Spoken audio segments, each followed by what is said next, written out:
get started. Does anyone want to get out?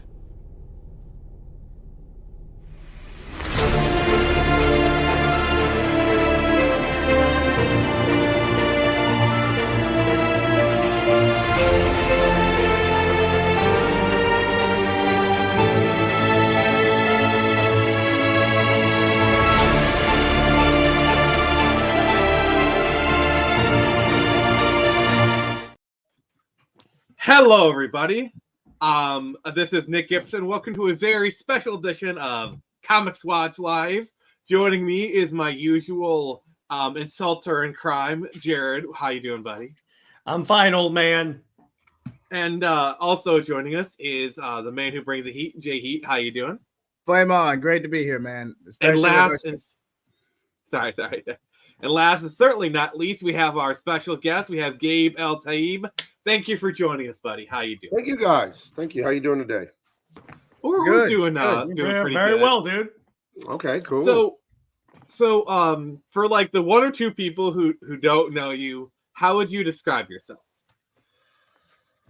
In what capacity? You're talking professionally or just in general, or what are we talking? Professional, if you want to get in general, that's fine. Professionally, I'm a veteran of illustration, comic books, and design for over 20. Coming up on I think I started professionally in 2000, so it's going to be 2024 here in a minute, so quite a while. And I'm 45 years old. I've been drawing since I don't remember when. It's always just been a part of me. It's the way God made me. And at 13, I saw Jim Lee's X-Men #1 with Chris Claremont, Scott Williams, and those guys. And I decided I wanted to be Jim Lee. I wanted to work for him and all that. And I found out his studio was here, where I live in San Diego, where I was growing up. And long story short, I practiced real hard, blah, blah, blah. I was 13. Jim Lee himself personally hired me when I was 29. So that was January of 2008. I worked at DC Comics on staff in the studio in San Diego for 3 years. They decided to focus on TV and movies, and they moved everything to Burbank. So I went freelance. Still worked for DC for like 11 more years freelance, and worked for everyone: Dark Horse, Image, IDW, Valiant. If you name it, I've worked on it. Just everything: Ghostbusters, Borderlands, Star Wars, Batman, Superman. If you can name it, I have worked on it. Transformers, G.I. Joe, all of that stuff. And I decided to part ways with DC after, on staff and freelance, 13, 14 years, something like that. I don't remember what it was. Because I just wasn't happy with the direction of things going culturally and politically. It was, I don't want to be negative, but just, we all know about the wokeness and all that. And I think as an artist, it's very important to respect art and realize that it isn't about us as artists and our egos, that art is a gift from God, and you're put here and given talents to make art in order to enrich people's lives. And I feel like woke social justice art it's anathema to that. I think it's self-serving narcissism. And I think just the fundamentals of art, just from the scientific perspective of how art is constructed, whether it be story or illustration, I think woke just breaks all those rules in a bad way, where the art is no good. So I think A, as a craftsman, it's bad art. And then B, as just a person, as a citizen, I think it's immoral art. So I went my own way.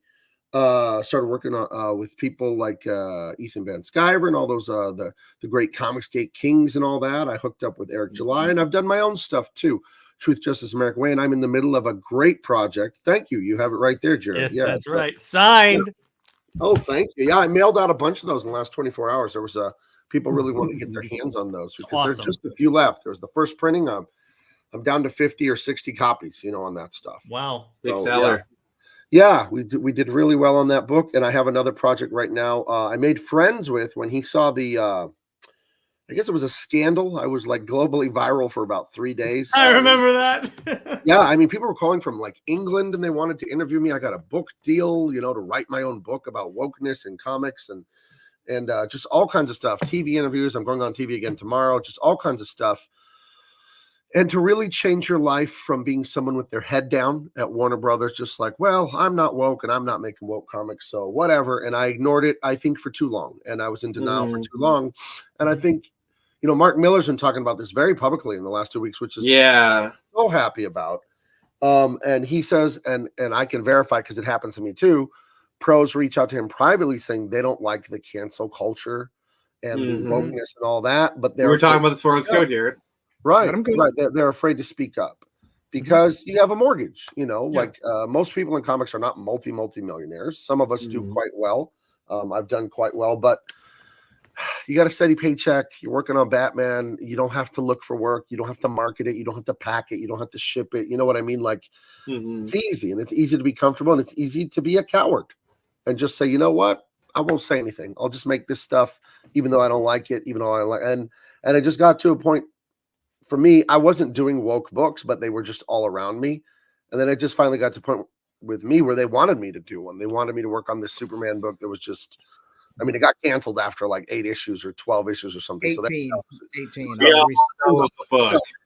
But I mean, it was ridiculous nonsense. And it's a shame because I think a lot of those people that give into the woke virtue signaling and all that, they're talented artists and writers, but not when they make that kind of art, because again, it defies the laws of how art is made. And believe it or not, there are artistic principles. There are rules to art. I know people want to say it's this ethereal, magical thing, and it's all subjective. Absolutely not. Nope.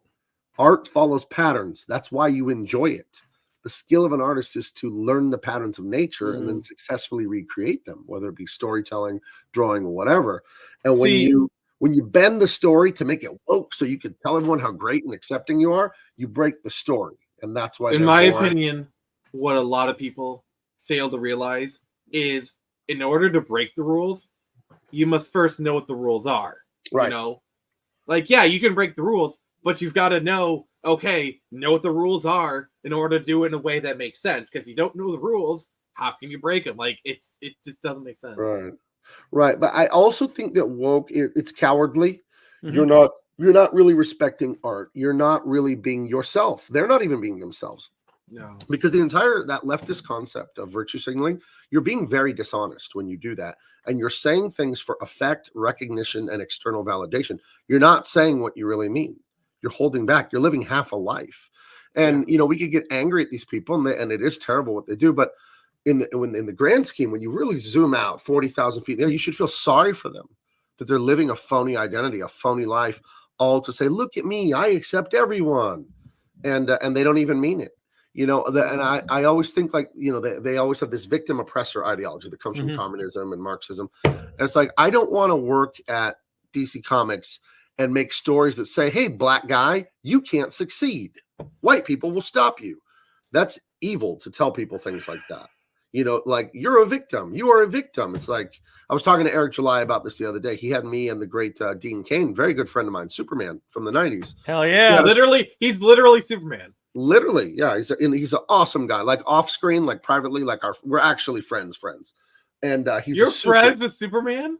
We're like, There we're you friends. go. Just I don't want to go into detail and this that, but we're actually I get friends. it. We're friends. It's private, but we're actually very good friends. Like, send him pictures of my grandchildren, like my grandchild, and like talk like personal like men. We're actually good friends. But Eric had us on, and I was telling Eric the same thing. Like, I'm going to tell a woman or a gay person or a black person, like, you can't succeed. And like, here's Eric July setting the record in crowdfunding. It has nothing to do with his race. It has to do with hard work. You know, I'm a Christian, and Christ said in the Bible, in the New Testament, he says, I have not come to condemn the world. I have come to redeem it. And I have to keep reminding myself of that a lot because I get mad and I want to tell off of SJWs. So it's like, we really should offer them an alternative and help them. Maybe they never want to listen. Maybe it's casting pearls before swine. Maybe you do just give up after a while because they're not going to listen. But I think all this condemnation and being really mean back to them, it feels good, but like, is it working? I don't know. I think showing people a better way is much harder, but I think it could bear more fruit. But I don't know. It's all theoretical right now. Yeah, we're talking like long-term success versus like short-term success. Like, yeah, telling them off may give you like short-term success, like they back down or they be stupid, but like, are you really changing any hearts and minds? The best you've done is make them go walk away with their tail between their legs. You haven't really changed anything. Right. So I don't know. I mean, I come from a family. We got some pretty brainy people in my genetics and my family, and some artists too. It goes along together. My daughter's a stand-up comedian. She's been doing it since she was in high school, since she was 16, and she's 26 now. But I mean, like big time, like in Hollywood at the Comedy Store on Sunset Boulevard. She just won the roast battle there.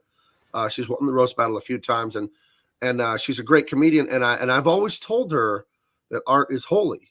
and it's for good. It's not for evil. You're supposed to make people feel better, give them hope, make them laugh.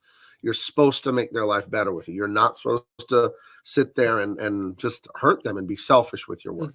So, and that's a philosophy of mine that I have. I don't ever want anything that I make or put my name on to make someone's life worse. I refuse to do that, and that's why I had to walk away from Warner Brothers.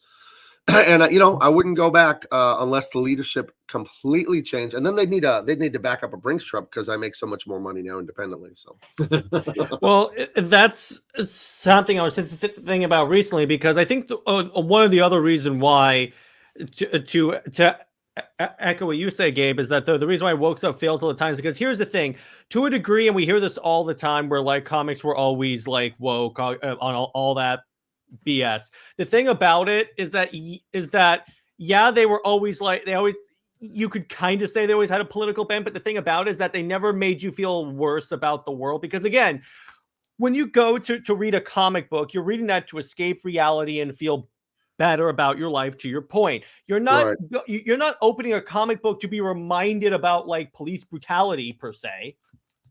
Right. Yeah, and like I always say, like the biggest difference between the politics of like Green Arrow, Green Lantern run of the 70s, which is objectively very highly political, and what we have now is subtlety. Like the stuff we have now, they don't even try to hide the politics. It's like a jackhammer that they beat you over the head with. Versus back then, it's more like, hey, these are our politics. We're just trying to show you a different way, almost. And it's like it presents it in a way where it's like, yeah, these are politics, but they are not saying you have to believe what they believe, Right. I think there's two things going on with a lot of socialism and Marxism. There's a big culture of resentment that they have, and they just they hate when people succeed and work hard. Eric July is a perfect example. The amount of detractors he has for what he's done, and it's nothing but resentment. I was listening to an audiobook today called The War of Arts. And it was by what's his name? Pressman, I forget his name. But it's a great book, and it's basically about standing up to the resistance in our own minds. And he talks about haters and detractors and things like that. And he says what that really is in many cases is people very upset with their own life. And they really resent that they know they're living this half zombie life where they're too afraid to try. They're too afraid to get hurt, too afraid to risk and lose. And they see you or me or Eric July doing what we do, and they're like, damn it, I should have that success, but they're not willing to step out. When I work at DC Comics, I was a favorite of theirs. And the way it works, at least when you color and stuff, is you get like a 6-month contract. So they say, you're going to color the first 6 issues of Superman. Then around issue 3 or 4, I email the editor and say, hey, let's renew for 6 more, right? So I would just renew for 6 more months every couple months. And I did that for, the better part of 11, 12 years of freelancing there. You just renew. And it's per book, your contracts. So when I quit I was literally like, had just talked to them about a new contract days before, for 2 new books, actually. So I wasn't signing one. I was going to sign for, I think it was Justice League and Legion of Superheroes by Brian Bendis. And then I was going to dodge the bullet, man. I'm just going to be honest. Right. I love the illustrator of that, Scott Godlewski. I think he blocked me on Twitter. Good. I have no problem with him. I was there for the beginning of his career at DC. I colored a lot of his work on stuff. I think he's a great illustrator. That's one thing I don't like about when people are leftists. They find out you're not left and then they just block you. I had a dear friend. We came up in comics together, and like we had some really special moments breaking into this business together. We would drop off our samples at the San Diego Comic. We drove out from Colorado together, where I lived when I went to college, and we dropped off samples. And we both got picked by DC that year. It was like 2006 or 2007. Our names were up on the big board to go meet editors and talk to them more about our art and this and that. And we just knew each other for years. But like after Trump won the election and this and that, like guy blocked me on like Instagram, blocked my wife. Like this is a person that's eaten at my house that I've hung out with over and over and over. Been to a funeral of a family member of mine. And then it's like, oh, you voted for Trump. You're like Nazi, this and that. And I don't hate him. I just feel sorry about it. Like, yeah. Well, again, it's that whole little mindset. It's not necessarily like their belief. It's like they don't want to get canceled for associating with someone that doesn't think the same way. Yeah, it's like this whole like this part. Like it's like this person is unclean, and I don't want to associate with them because then I myself might be viewed as unclean. I mean, I'm kind of take it in a little more of a weird direction, but you get what I'm saying. Weird directions? But what I would I mean, we need to go to a new direction. But I got I on a appreciate tangent the there. I did on a tangent there. Well, I wanted to talk about the resentment and the detractors and all that. Definitely. And it is The War of Art by Stephen Pressfield. Okay, I found it in my audiobooks. I just listened to that book yesterday and today. It's not very long. It's like 5-6 hours. And he's a screenwriter in Hollywood. He's written different Hollywood movies. He most famously wrote The Legend of Bagger Vance with Matt Damon and Will Smith. Oh, he wrote that as a novel, then it got turned into a book. But he talks about overcoming his own inner resistance and feeling like a loser, being afraid to finish those first novels for years, never finishing them. And I think a lot of people see what I've done, see what Ethan has done, see what just the big names in independent comics have done, and they get so resentful and so mad. And what I always tell people, Nick, you know this because we talk on Facebook. What do I tell you about your success? Because I see you growing. What do I tell you you need to do to succeed? It's very simple what I tell you. Focus on my success. Focus on myself. Ignore all the other noise. And just do it. Just daily. What does Nick need to do today? You're not going to be the Super Bowl champion in 1 minute. Would you stay? Rome was not built in a day, and neither it will Phoenix Press. I mean, hell, when I first had you on my show, it was like I was like sub 100 subscribers, and then you just take small, steady steps, and then eventually you will grow. You just have to have. Here's ultimately what it comes down to. You have to have passion about what you're doing because then you're willing to take that journey. Yeah, it's like I say this to everyone else. Like I've been asked the question, like, what do I need to do? And I say, write with passion, write well. You know, it's like you need to do stuff with passion. And Gabe, I just want to say, like you kind of touched upon this. I wanted to personally thank you. You've been a great mentor to me. You've been like a really great guiding light, kind of pointing me in the right direction, and have your encouragement. It does mean a lot. And I know you just responded to Dave's question. I just was wondering if you could kind of vocalize it for the. Oh, sure. Dave the Impaler sounds dangerous. Does Jim Lee actually care about DC Comics? Some have said he's very hands-off and basically has his position to keep his art exclusive. I have no idea.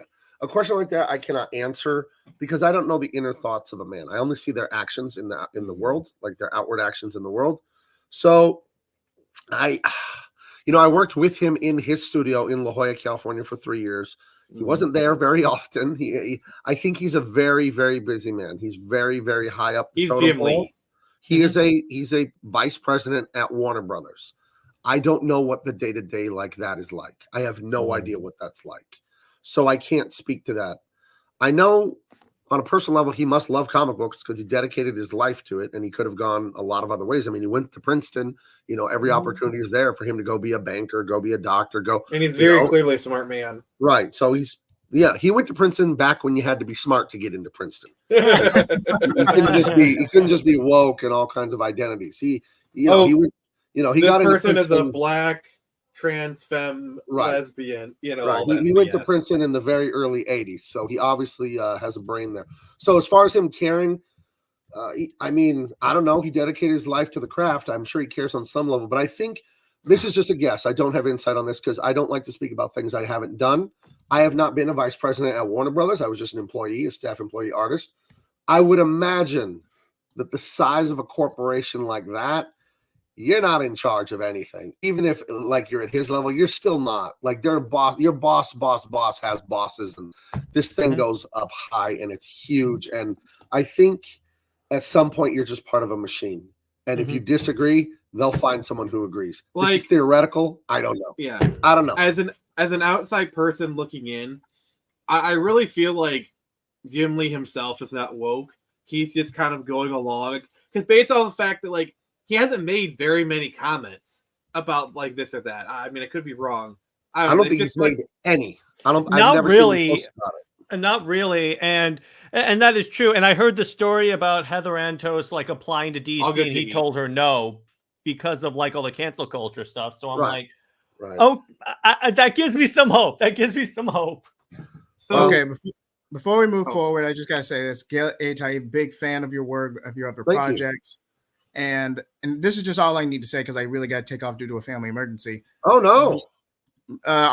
Hopefully it's fine, but I'll keep you guys posted. But the main thing I have to say that trends are changing, and I don't know too much about the trade, but from what I've experienced and what I've looked into, comics aren't really selling like they used to. Don't sell for scraps. If you really value your art form, if you really value the craft, go indie, do your own thing, at least, and actually take a leap of faith. Sometimes that's all it takes. It's the first step to success. Or if you have a setback, you could at least say you tried. So hell yeah, I agree. Don't live that half life. You're going to be an old man and regret it one day that you didn't try. You're that's totally actually right, You're totally right. That's actually a big motivator for me. Where like if you ever talk to like older people and you ask them their regrets, it's always what they didn't do. It's I didn't ask that girl out. I didn't talk to that person. I didn't do this or that.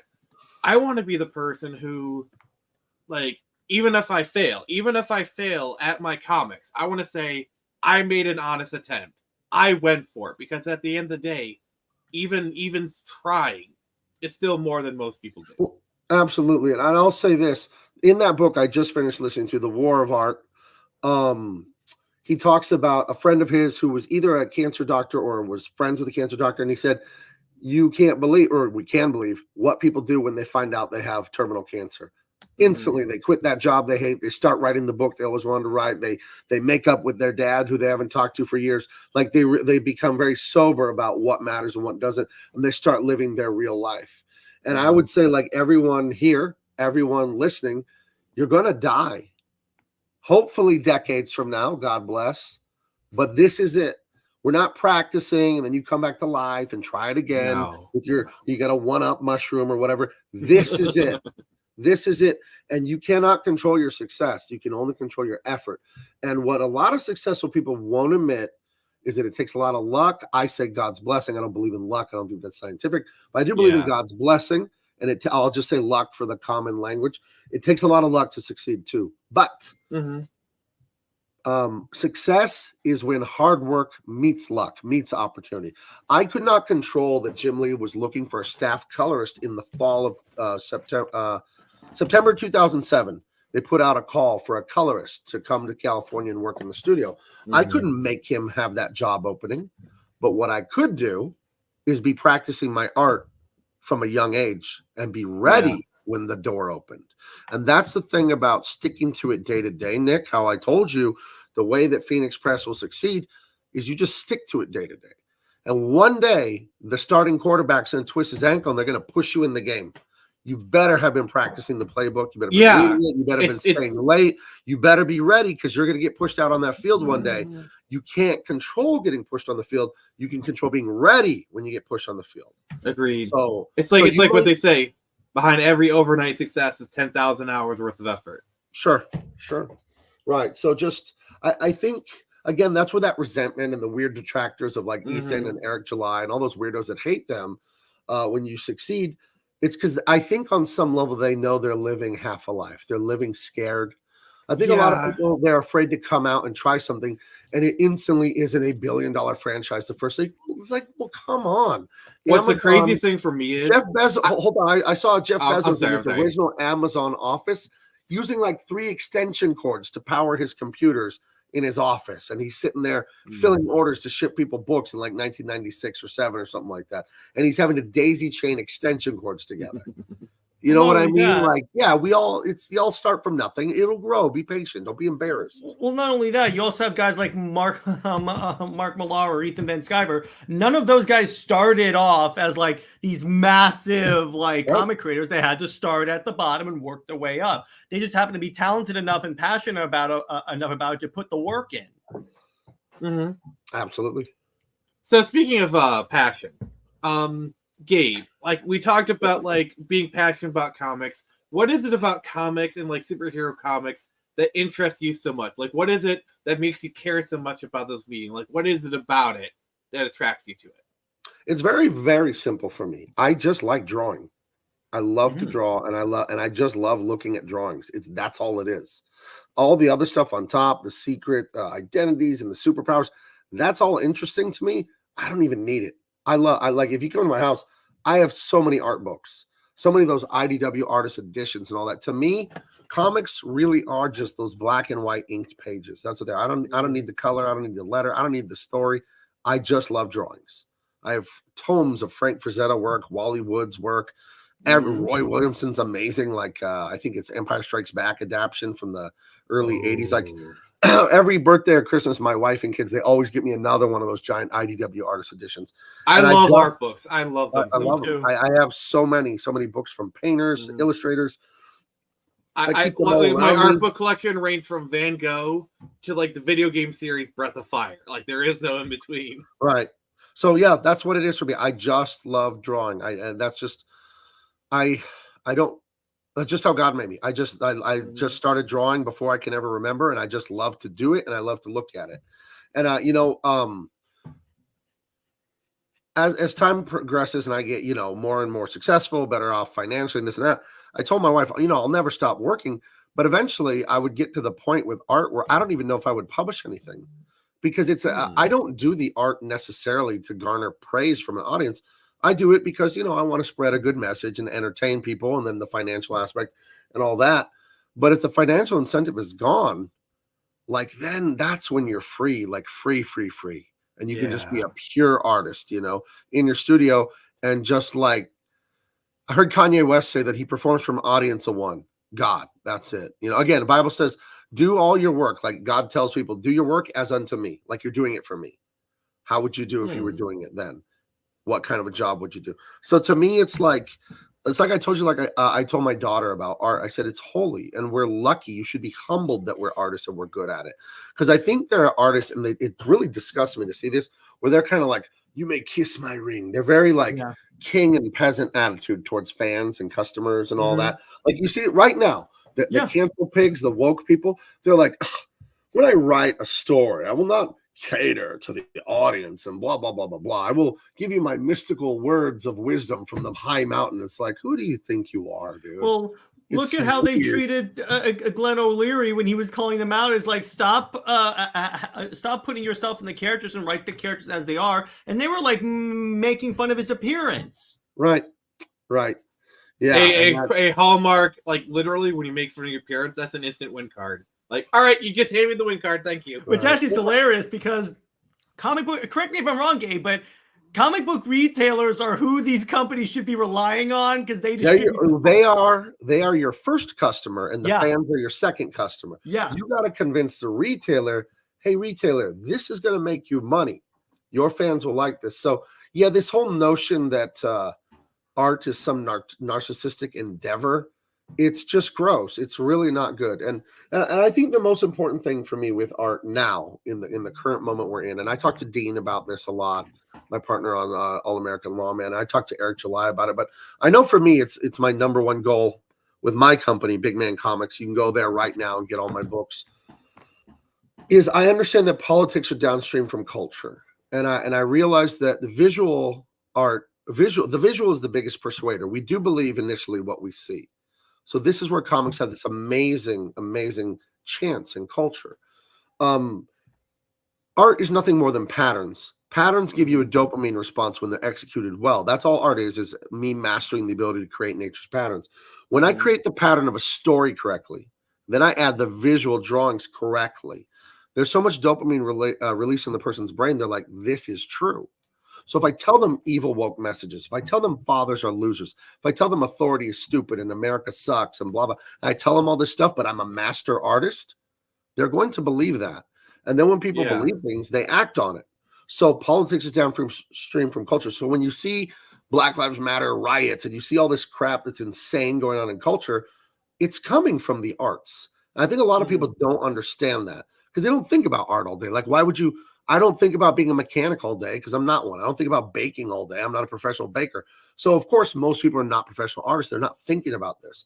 But as someone who does it for a living and has done it at the highest levels for decades, I see clearly, and everyone does already know, politics is downstream from culture. So this is the genesis of the crappy culture you're seeing, the fatherlessness, all the garbage. It's coming from people who believe in that stuff and they like it and they want to push it. That's why it's so agenda driven. That's why they want those books in the schools with the kids. We won't say too much. It's YouTube, but you know what I'm talking about. They want to push all this stuff because they are aware, because artists are aware. This is entertainment, but it's also the most potent form of persuasion. And then they have a whole display in Barnes & Noble like, hey, look, you want to buy these banned books? where like I did a Twitter thread about it, and I had people be like, yeah, it's just a marketing gimmick. But like when these people post on Twitter, they tweet it like it's like a political thing, like, oh, look at these banned books. You know, I don't know. But like you were talking about like the motivation thing and doing it for God. I think that's important. I think that's very important because again, you don't want to hurt other people. You want to lift them up and help them. They are your brothers. They are your sisters. Even if they hate you and disagree with you, if evil is evil. So if I make evil art that makes their life, if I tell them, hey, doing drugs is, a good idea in my stories, I just push them to do bad things and then they do them, I'm committing an evil act. So again, that's why I'm against the woke art. Not, I'm not some, because the argument always against it is like, oh, you're just like some boomer. And like, first of all, I'm not a boomer. I'm very young still.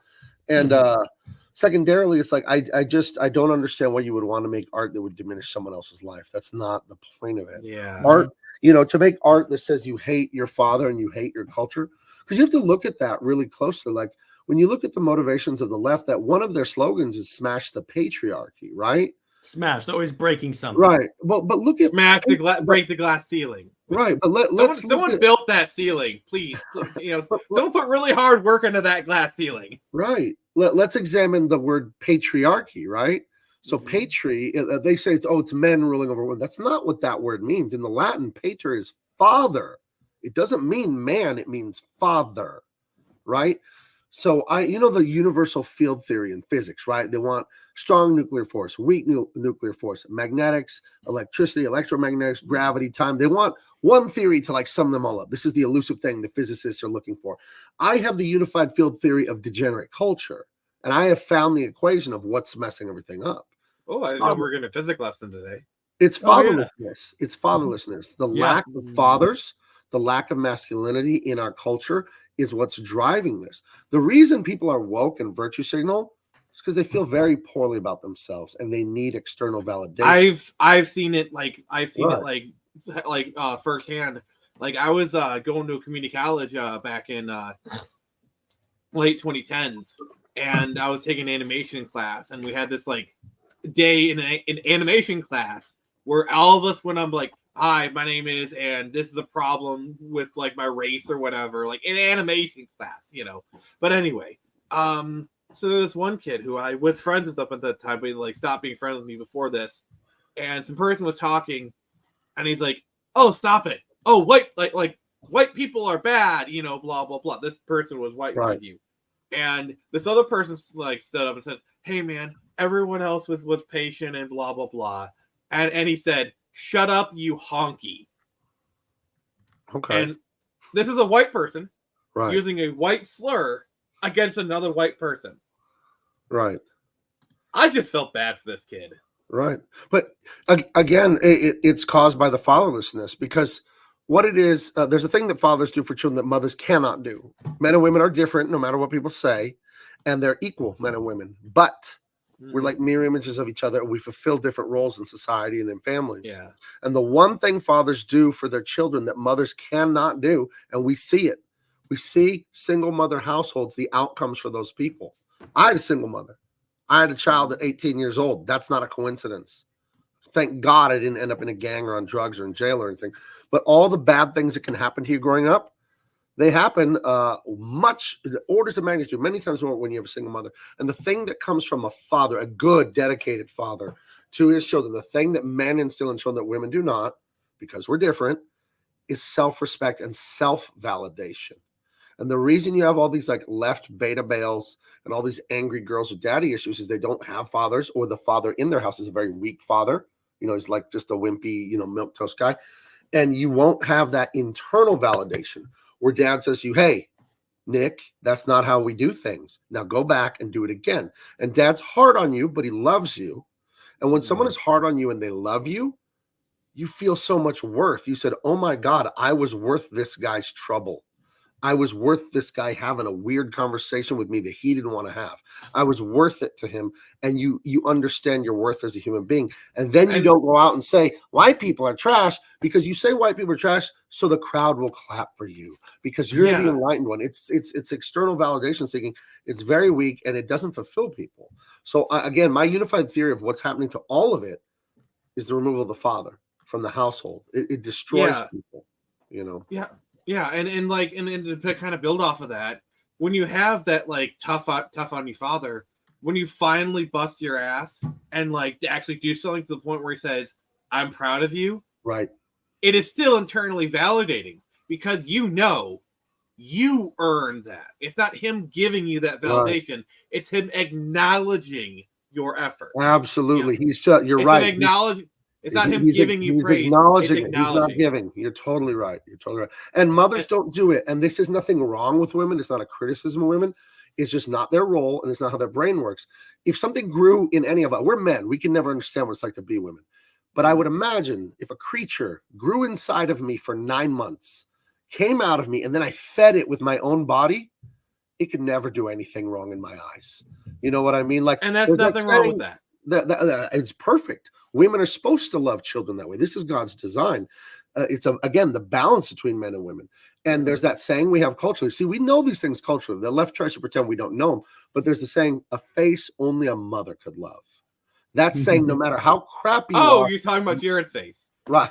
Hey, speak for yourself, old man. Mama loves you no matter what. Dad loves you, but Dad's going to call you on your BS. Yeah, he will. Because Dad, and the great thing about Dad doing this is you will realize you could be more than you ever dreamed you could be. And I really do feel sorry for the men in our culture that never had that. And they become introverted. They become passive aggressive. They're slumped shoulders. You know, they're schlubby guys. And they're so filled with passive aggressive rage. Yeah. And they don't feel any validation. Dad was never there. Didn't come. Christmas, birthdays, nothing. Complete deadbeat, just awful. It's complete child abuse. And they live these fake lives where they don't understand that to be a man is to be bold and to be brave. And I think to be the one to speak up, you know? Yeah, I think another big thing is kind of like the therapy is like almost 100% geared towards like treating women.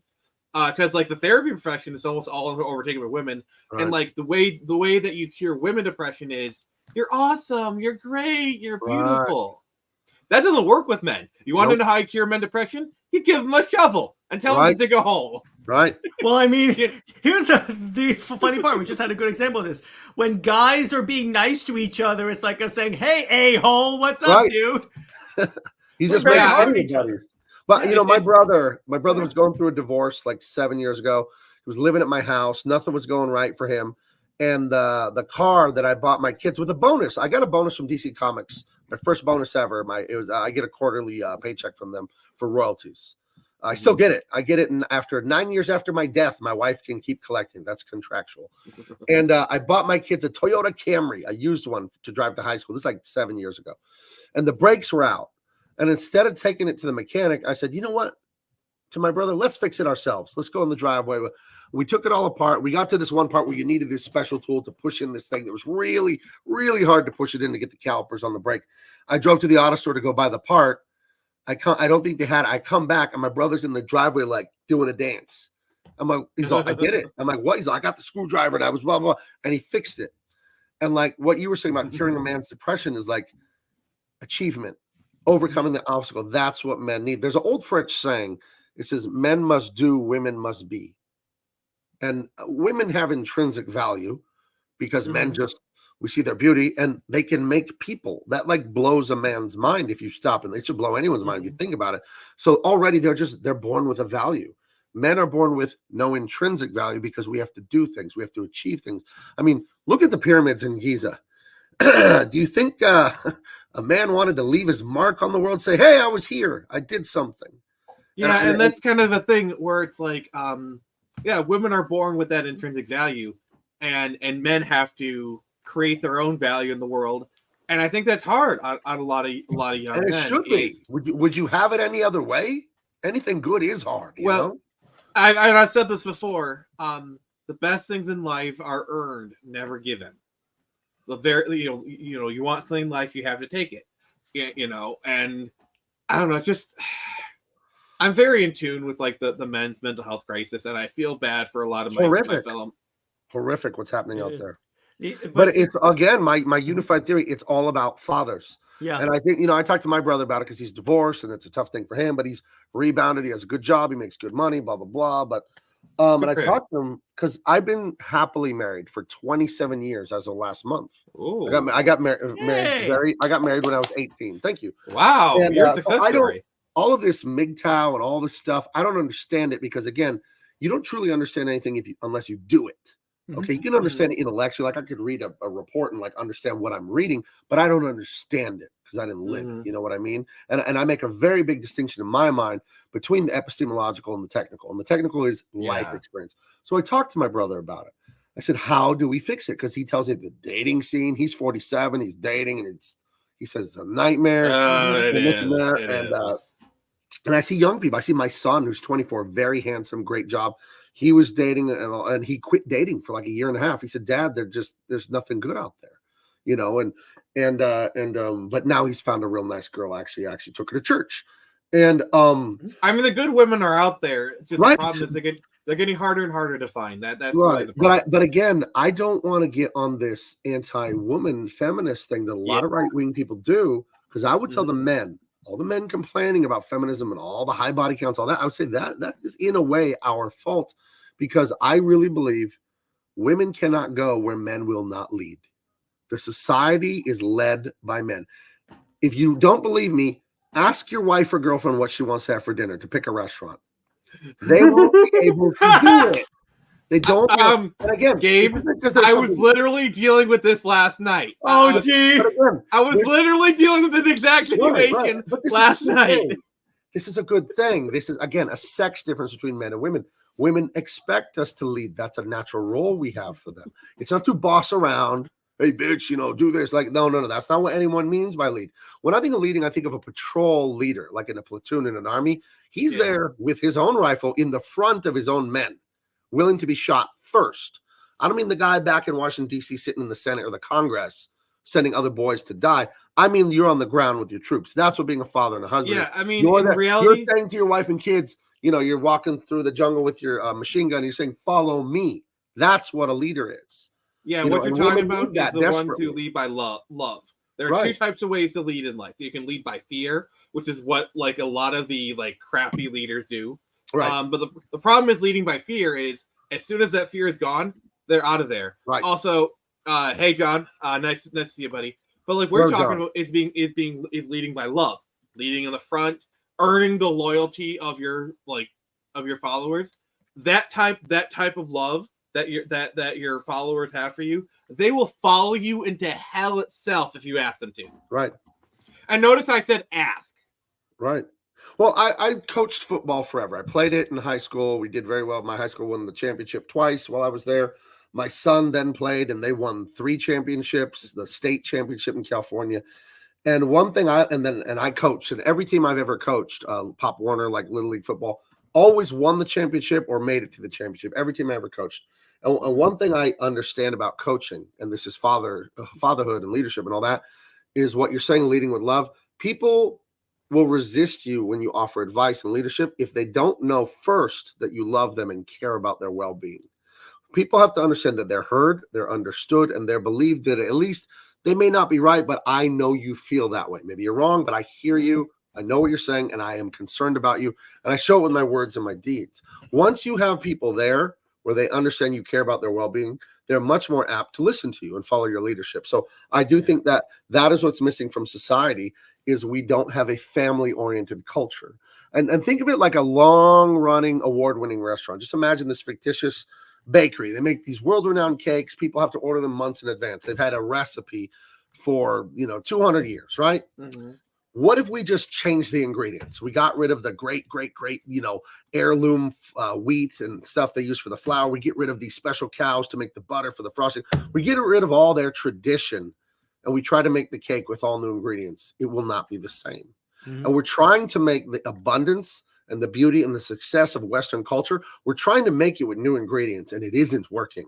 There's nothing wrong with progress and improvement, but when you erase history and try and say history started this morning and I know everything, you're going back to zero. And when you go back to zero on your progress, you're going to have to relive through the mistakes and the hardships to get anywhere.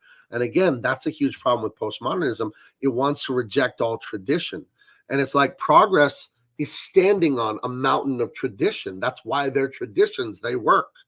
Like, speaking of tradition, do you remember when this happened? When McDonald's dropped that like literally like what was it, 5 seconds of animation and literally let the entire Western world on fire? Like, there's people who loved it and people who absolutely hated it. I just thought it was beautiful. I thought it was like just a beautiful, like, you remember that, like that animation, like the it was about a month or two. It was like 2 months ago. Yeah, it was nice. Yeah, the cute kid. It was great. But this world of like dystopian anger and constant people being on fear and on edge, it's being caused by a lack of family culture. That's what's happening. Go back and watch 80s and 90s movies, which I think was the pinnacle of Western civilization, because you were still a Judeo-Christian, like family-oriented culture, but you had a little bit of modernity. You had a little bit of computers, a little bit of, like stuff going on that was pretty modern in the 80s and 90s. And we weren't woke yet because we were still married with fathers and mothers and children. And that was still the standard. And now it's just not the standard. I see so many young people, it blows my mind. They don't want to have kids. No, they're like, they get married and they're just like roommates forever. Like it's a tragedy. Like I don't want to argue with them, but I want to tell them there's like nothing more fulfilling than having children and grandchildren. Like there isn't. You could give someone $1 trillion. It won't. As a younger person myself, I can only speak to marriage for a guy in modern society. If you don't pick the right woman, can be hell for a guy. Like, beyond it. I told my son, he's again 24, very successful in his business, like really good. And I told him, son, this is the most important decision of your life. You can ruin your life because you're chasing some boobs or whatever. Thank goodness he's not a dummy like that. Because he's really successful. He's still young. He's very handsome. He has no problem getting all kinds of dates if he wants. But I told you guys, he quit dating for over a year. He told me, Dad, they're all terrible. They're all far left, abortionists. He's all, they have like crystals and witchcraft and zodiac shit and all that. And I'm like, no, stay away. And I've encountered my fair share, so I know exactly what I'm talking about. And I hate saying this because I am such a marriage and family person. But I will tell men out there, if you can't find a good woman, don't settle for one of these girls. Don't do it. Keep looking. It is literally not worth it. Literally not worth it. So yeah, it won't, because it'll just ruin your life. It will. It really will. Again, another Bible verse, I can't remember, but it says, it will be better to dwell on the corner of your roof than to share a home with a quarrelsome woman. Even God said, if the woman's nagging and arguing with you, this is not good. You don't want, because here's the thing. The women do make the home. They make the home. And if the woman is great, the home is great. If the woman is my wife, Stella, female dog, your wife makes your home amazing, and that is still a thing, But my wife, she's not Western. She's born in America and all that, but she's Native American, Mexican. Grew up on the Indian reservation. Grew up dirt poor on the Indian reservation, and they didn't have TV growing up. They're in church 3 days a week, so she just doesn't have any of that feminism or woke stuff in her. My wife's idea of a good time isn't girls trip and drinking a box of wine. Her idea of a good time is putting on Carhartt overalls and going in the back and working on the chickens that we own in her garden. Like, she's squared away. You married a keeper. Oh, you telling me? You telling me? I'm happy for you, brother. I am happy for you. Yeah, you won the lottery there. I am so happy for you. I did. I got blessed by God. I really did. A lot of success of being blessed. You both are. So I got she's absolutely traditional. She's obviously Christian with me and raising our kids, and then now we have a grandkid that way. And I'm the leader, and she is my first mate. She is my right hand. I don't bossing her around. I don't own her. She's not my slave, but she understands that I'm supposed to lead and she's supposed to support. And we're in harmony. We're very happy. I couldn't be happier. And I feel sorry for all the young people out there that don't have it. Because what we do with comics and movies and video games, escapism is fun. But there's a point where, like, hey, that's enough escapism. We need to be in the real world doing things too. Because that's the allure of video games and comics and movies is too much. And if you're in there all the time because the real world sucks, I would tell you it's your job to make it not suck. You know, as a man, I mean, it's your job to games are go great. dig a well or whatever you need. You know, go make Video it games work. are great, but sometimes I just want to split some wood. Right. So how did you meet Dean Kane? Like, how did that come about? He messaged me on Twitter because he saw the big scandal with DC Comics and me when I came out against them, and he followed me, and then I private messaged him, and then we talked a little, and he gave me his number, and I called him, and I was curious what he wanted, and I was like, hey, what can I do for you, Mr. Kane? And he said, no, what can I do for you? I want to promote what you're doing. He said, I want to work with people like you that are trying to make a difference here. If you know anything about Dean and you look at like what he posts and what he's doing, he's always trying to do charity, to promote this, to promote that. Always good things. Like he's one of the best guys I know. And his father must be, I think I'll meet his father sooner or later. I'm going to go out to Vegas and visit Dean soon. But, and I hope his dad's there because they live out there too. But his father was the movie director, Christopher Kane. He directed Young Guns. He directed a bunch of movies back in the 80s, his dad. But the way Dean is, he's such a squared away guy, always doing charity, always helping people. And it's like genuine. It's not a put on. It's not, are the cameras rolling? He does so many charitable things that don't even make the press. You know what I mean? So I'm very, like, he's like a big brother to me. He's 12 years older than me. So I'm inspired by him all the time. You know, like, oh, wow, he does this, he does that. And I won't even say because he doesn't publicize it.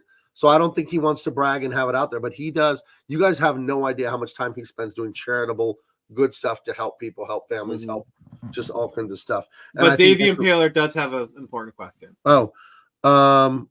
Did Dean Kane give Gabe Eltaeb a signal watch? No. What is a signal watch? Am I missing something? It's Jared. Just go ahead. You got this. What happened is that Superman gave Jimmy Olsen a signal watch. If he's needed, he can show up. I don't know. I'm a lot bigger than Dean. Maybe I'd be saving him though. Jimmy Olsen saved Superman. Then. Oh my God, I would read that comment. I would read that absolutely. Yeah. So I have a question. I have a question for you. Since you're a big Superman fan. Jared's giving me the look. What is your opinion on Lois Lane? Oh God, no. I think I worked on the Lois Lane book, and it was nominated for a GLAAD award. When people call me homophobic, I always laugh. Yeah, I know. Like the first book I ever worked on for DC was The Midnighter. He's gay as hell, that guy. And then I worked on Lois Lane like a year before I quit. And it was written by the super woke, like Greg Rucka. He's a great writer. He is a pretty far leftist dude. And I thought a lot of the stuff we did in the Lois Lane book was really good. And I think the issue that got nominated for the GLAAD award, I wrote Greg Rucka an email saying, this is one of the most heartfelt scripts I've ever read. It was the funeral of Lois Lane's father, the army general or whatever. I forgot what he was. Sam Lane. Yeah. And he died. And then it was all these flashback memories of her childhood and sneaking out at night. And she loves her dad and she's arguing with her dad. And it was so powerful and so beautifully written that I just stopped and wrote an email to Greg. And I said, this is amazing, dude. This is such good writing. So I have a positive memory of working on the Lois Lane book. It wasn't an action-packed book. She was more of an investigator and a reporter and all that. There wasn't a lot of punching and fighting. But my memories of Lois Lane, that's about it. I don't know much about the character, to be honest. Well, but that was my experience working on it for like 10 issues. And it was good. And I thought the art was pretty good by Mike Perkins. It was pretty cool stuff. It was good. So I enjoyed it. The reason why Nick asked, because I have a reputation among our friend group that I absolutely abhor the character of Lois Lane, because the way DC writes her a lot is that she is the Mary Sue of the Superman books. Like, case in point, somehow she was able to use one of Batman's bat suits like an expert. And I'm like, well, that's stupid. But I always felt Superman worked better with Wonder Woman because, as I've said on my show, it's like essentially because they represent the equality between men and women, because you have the most powerful man and the most powerful woman, and they both represent the good qualities of both the genders. You had to go there. I would like to see Lois Lane versus Wonder Woman in a fight to the death over Superman. I would write that book. Hell yeah! And that needs to be Super Wonder Legacy episode. So John has a pretty fun question. You don't have to answer this, but if you had here's my question, Gabe. If you had the chance to have a cage fight with anyone in comics, dead or alive, Who would it be, and who do you think would win? It doesn't matter who it would be. I would win no matter what. Yeah, there you go. See, exactly. You guys don't understand. I'm the toughest guy to ever work in this business. Yeah. I just am. I'm an artist, but dude, I'm a football player and a football coach. I still weightlift 4 times a week as a 45-year-old. Like it's a weird thing to me that like there's an either or with like being athletic and tough and being artistic. It's like you can be both, but nobody stands a chance. So I won't even hurt anyone's feelings by picking anyone. No one stands a chance. Believe me. And then Dave the Impaler kind of points out. Remember how Dean Kane was the first non-white diverse Superman? And literally no one cared either way because he was great in the role. Yeah, I know. Right. He's a quarter Japanese. That's right. Yeah, like I remember watching. I remember watching like Superman and Lois when I was a kid. Like that was kind of my Superman, and then Smallville came on, and I got obsessed with that. Somebody save me! Right, and this cage match, by the way, sanctioned fight by the regents of the state athletic commission, and it was agreed to by both parties. Combat. So there we go. There you go. I love that. That's good. So one thing we didn't touch upon was kind of like you said, your big shining moment. What was your breaking point with DC? Like, what was kind of like the thing? Like, I want to go into detail about that moment. Like, what was the thing that like made you want to quit? Oh, it was the Superman Son of Kal-El comic book. That was just I'd had enough. I wasn't going to work on a book where, like, I see the cutesy little game they're doing. They're like, oh, Superman is going to another galaxy, so his son's going to take over. He no longer uses the American way as his motto, and he's in an underage gay relationship. And I'm like, why are we talking about sex with underage kids? Why is that part of the book? That's not okay with me. I'm not doing that. What are you people nuts? Like, let's just have him fight robots and bad guys. I don't need underage sex stories. What the hell are we doing? Like, no, I'm not doing that. You people are weird. The thing that irked me. The thing that irked me was like, oh, he's Superman. But they did that specifically so they could headline say Superman is gay now. Right. You know how these outlets work. Right. They wanted the headlines of Superman is gay now. Right. It's like, oh, it's John Kent. He's Superman, but there's also it's like a Miles Morales kind of situation. But no, and again, that's the selfishness, the narcissism to virtues. Look at me, everyone. I'm more accepting of gays than you. I am better than you. Praise me, please. And it's because they weren't validated by their father. That's why people behave this way. And if you want to make an awesome gay superhero, then make up a new one. And by the way, not homophobic. The first book I ever worked on for DC was The Midnighter, who is gay. He ain't straight. And his boyfriend, Apollo, is gay. He is as gay as the Midnight Sun. Right, and I worked on Stormwatch, and I worked on Authority, all with the super gay Midnighter. And I never quit, and I never complained, and I never cared that the dude was gay, because that's how he was created. But when they play the cute game of like, oh, Superman is all this stuff now, and he's anti-American and all that, it's like, do it without me, guys. Just this is embarrassing. This is amateur hour, Yeah, it's one thing where you have like a character like Captain America where it's like, I believe in America's ideals.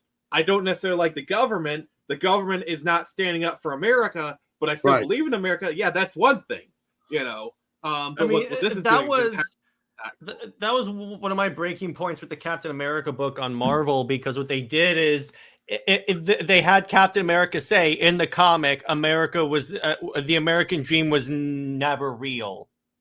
Yeah, that's disgusting when they do that. That's just the writer putting his mouth in Captain America's mouth. He just wants to say this edgy crap. Here's a dirty little secret. The American dream never stopped. It's just people stopped chasing it. That is their dirty truth. Right. Well, last time I checked, I live in San Diego, about 20 miles from the Mexican border. Last time I checked, thousands of people are coming here every day. For the American dream. So it must not suck that bad that there's a line to get into this country still. I think I don't want to touch upon the whole legal immigration thing. That's a little, little. No, countries should have borders. That's not controversial. I agree with you. Your house has a door and a lock on it. That's not racist or hateful. Like, the country has a border. That does. I'm Mexican. I don't hate Mexican people. I love Mexico. I go to Tijuana. I was just there 2 weeks ago. I love tacos. I go. There's a street. Cool. There's a street in Tijuana about a 5-minute drive from the border. You hop in a taxi and you ask them to take you to Las Humadoras. That's the steamy place, the smoky place. and there's 5 like walk up. It's like a bar to buy booze, but it's not booze, it's tacos. You walk up, they're open to the street, they're right on the sidewalk, and you sit at the bar and you're like, oh, I want a carne asada, I want an al pastor. You just order tacos one at a time. And I bet those are some of the best tacos ever. Oh, they're insane. They're insane. I was just there 2 weeks ago. It was delicious. And yeah, there's a taco truck. There's a taco truck at a gas station near my house. It has like some of the best. Now, wait like a minute. Now, hold on. Quesadillas. What part of the country do you live in? Because this is context here. Where do you live? I live in Metro Detroit. Okay. So we do have we literally have a Mexican town in Detroit. So it's like we have authentic. I just get suspicious with East Coast people talking about Mexican food. I get a little suspicious. I'm from Michigan. Okay. But the other thing we have a big Mexican population here, so we're good. Okay. Just like, do you like Taco Bell? This is the test here. There's only one right answer to this question. I'm half Mexican. My grandparents own a Mexican restaurant. When I want fake taco, when I want like quick, cheap, the answer is tacos. no. The answer is always no. The answer is always no, Nick. The answer is always no. Disgusting. But what I want to say. I have to highlight Dave's comment. Austin, Texas tacos. Some of my friends have shown me pictures of some of their food, and I am like, I need to get in my car and go to Texas because some of that stuff looks really good. Mm-hmm. Yeah, you'll see if you ever head down to Tijuana. You'll see this is like a legendary place. Been there since the 60s. I love Mexican food. Like seriously, Mexican food is like one of my favorite food groups. But it's outrageous. What I want to bring up is that I remember going about making their own characters. Dan Slott himself tweeted like a while back that the reason why that whole make your own characters doesn't work is that it takes time to like establish these characters as to get no crap. I'm like, no, it doesn't.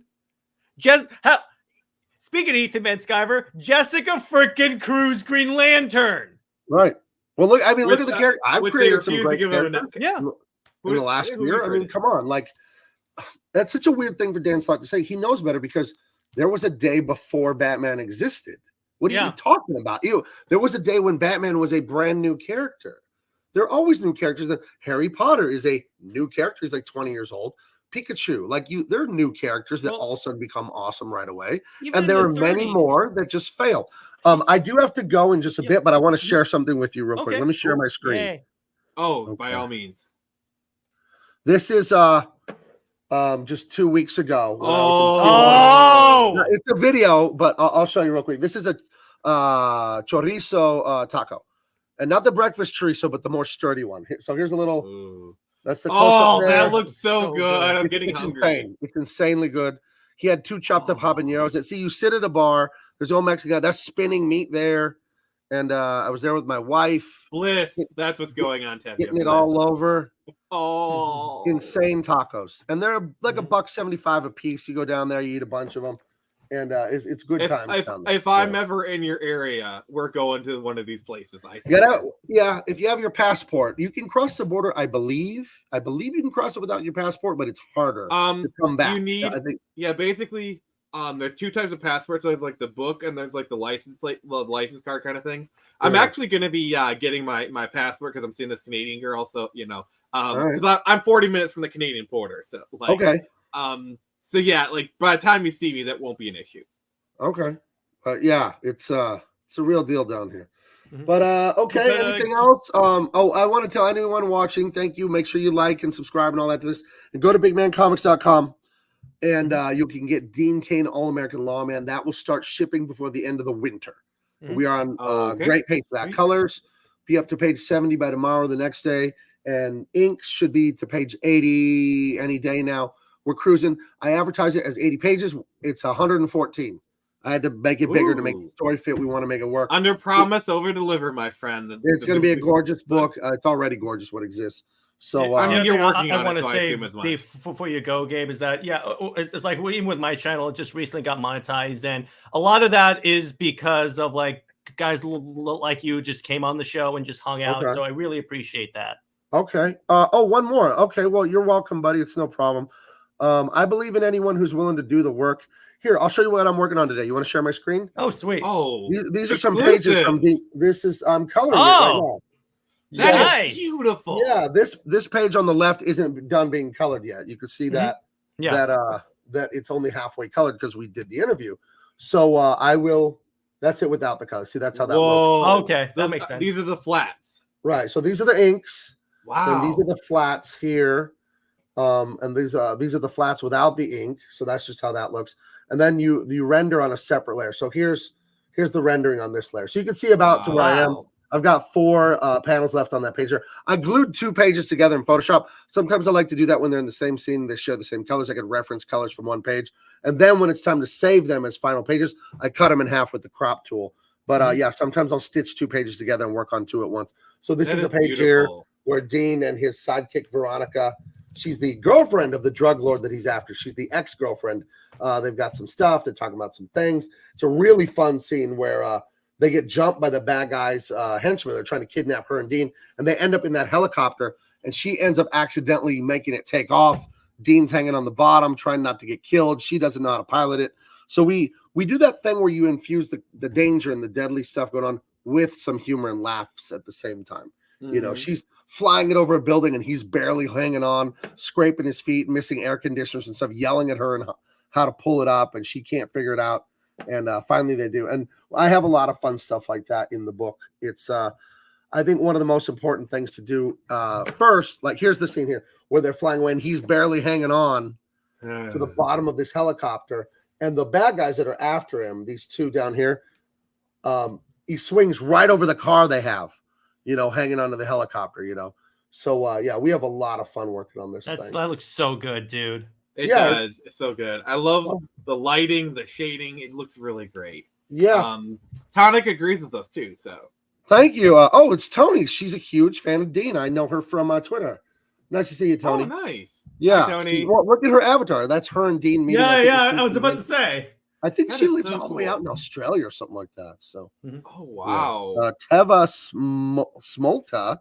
Thank you. Yeah, guys, go to Big Man Comics and order the book today. We're having a lot of fun, and we want to just keep bringing you good stuff that's uplifting and exciting. There you go. We're not trying to beat you over the head with woke whatever. Like, oh my God, we're just trying to entertain. I got news for you. This ain't woke. This ain't woke. I'm going to tell you that right there. I read it. It's definitely not. It's awesome, though. It's awesome. I reviewed it, but yeah, it is awesome. Yep. So, Gabe, I just wanted to thank you for coming on the show. It was really nice. It was a pleasure. Thank you for all your mentorship. You've been a great guy, and I really appreciate it. And I look forward to interacting with you more in the future. So I think we're going to she said the thing. Good day, guy. All right. He is Australian after all. Yep, we're gonna cap it off here. So everyone, thank you. And remember, I can only show you the door. You're the ones to walk through it.